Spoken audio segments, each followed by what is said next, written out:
My name's Elias Oakes, and I'm a PhD candidate at the University of Connecticut. Today, I'll share my recent work studying the multi-scale dynamical state of molecular gas in a nearby galaxy at high resolution. I'm going to try and keep this conversational and a little light on the technical details, but please drop into our paper or reach out to me if you want to learn more. Let's break down that wordy description. First, we need to talk about molecular gas. Dense, cold regions of the interstellar medium are dominated by molecular hydrogen. Unfortunately, that hydrogen is nearly invisible to our telescopes, so we trace it using the second most abundant molecule, carbon monoxide. CO's permanent dipole moment allows it to emit via rotational transitions, and we focus on the 2-to-1 line at around 230.5 gigahertz, a well-established tracer of the bulk hydrogen column density. So why do we care about the dynamical state of this gas? Well, that just refers to what the gas is doing energetically, which, as you might guess, is very important to the process of star formation. Let's take a look at this simulation from the StarForge collaboration to see what that looks like. Starting out with an isolated giant molecular cloud, over hundreds of thousands of years, this simulation shows gravity pulling that gas together into filaments and clumps. After just a few million years, the densest clumps continue collapsing to form young, dust-embedded stars and star clusters, which in turn blast energy back into their surrounding medium through feedback.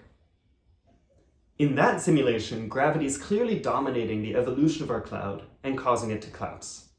But if the kinetic energy of the system dominated instead through, for example, rotational or turbulent motions, the structure would fly apart. To describe the delicate balance between gravity on the one hand and those dispersive forces on the other, observers define the virial parameter shown here. It compares the kinetic energy from the size and velocity dispersion to the gravitational energy from mass.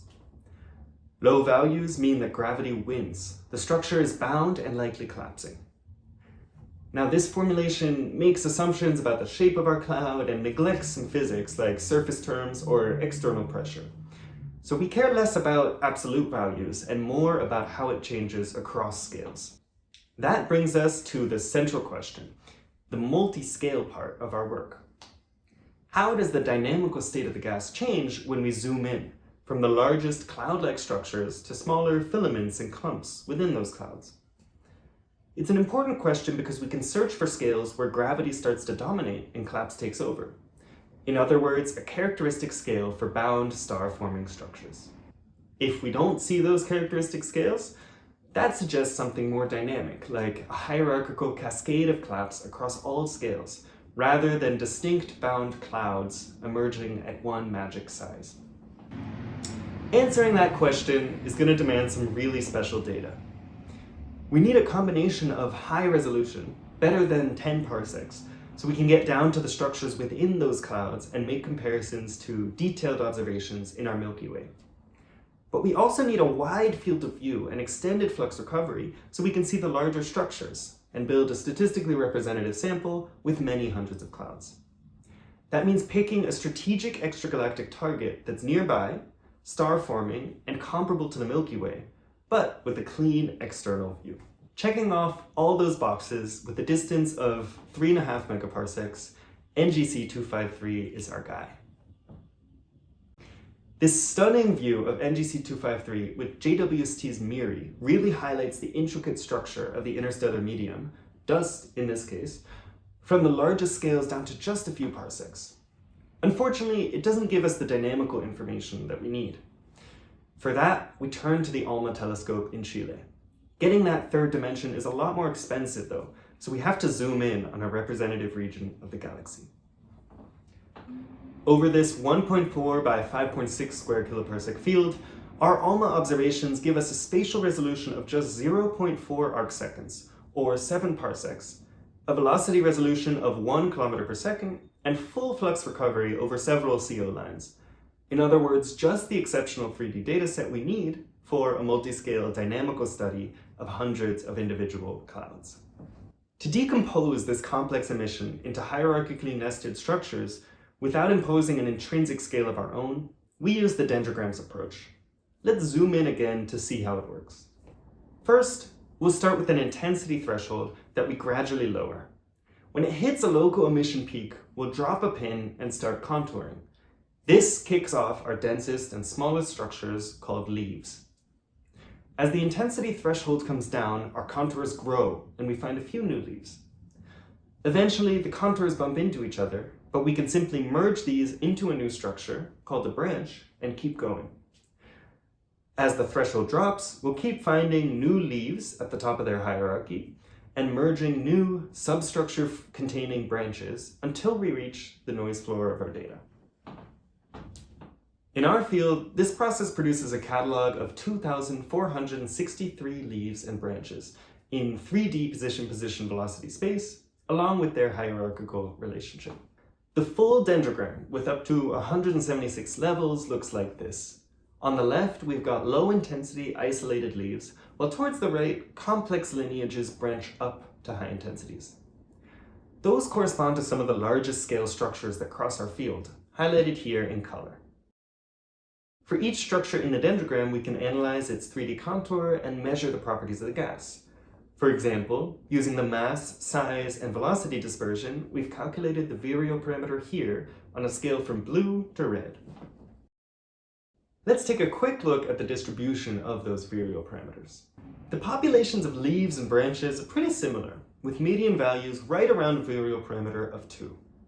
There's a lot of scatter that reflects uncertainties as well as the diverse population of clouds, substructures, and evolutionary states in our sample. The numbers we see are roughly consistent with other results in the literature, but because they hover around 2, they challenge some theories that require high virial parameters in order to produce the low star formation efficiencies that are observed. The power of dendrograms lies in their ability to compare hierarchical structures across different scales. So next, we'll do just that and take a look at the virial parameter for each structure as a function of its size. Above our completeness limits, the median virial parameter stays pretty constant up until our largest bin, which is probably dominated by galactic rotation. We're not seeing sharp drops or significant discontinuities that could point to a characteristic bound scale, at least for structures from 3 to about 300 parsecs in size. A linear fit confirms this. Any trend with size is weak at barely 1 sigma. So what controls boundedness if not size? Other physical properties like mass, surface density, and velocity dispersion could also show thresholds with respect to gravitational boundedness. Now remember, we're looking for a discontinuity or jump in these values that could point us to a characteristic scale. Continuous increases or decreases with respect to the virial parameter are already expected, since its definition includes those terms. Looking across the mass, surface density, and velocity dispersion of our objects, we mostly see smooth, continuous relationships. No sudden jumps that would signal a special scale. A few highlights. More massive structures tend towards lower virial parameters, with intriguing, massive but unbound structures that might represent early, not yet collapsing giant clouds. In the very highest bins, we're seeing the effects of galaxy-scale motions driving up the virial parameter.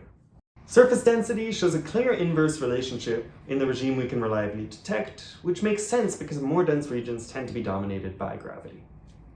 And for velocity dispersion, well, when we're not affected by those detection limits, it's mostly flat until those largest structures where galactic rotation once again takes over.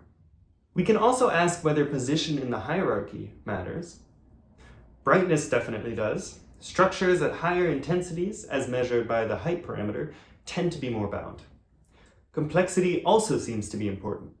Regions with many hierarchical levels favor boundedness. But when we look at fragmentation, the picture gets a bit more complicated. There's a weak correlation below about 100 parsecs, but above this scale, it's overwhelmed by the size effect. The scatter in all these relations tells us that being a bright, deeply nested leaf favors, but doesn't guarantee, boundedness. Finally, we asked how much does the virial parameter change when structures merge in the hierarchy, from parent to child? Our answer is not much on average. Both leaves and branches scatter around a ratio close to 1, meaning children resemble their parents.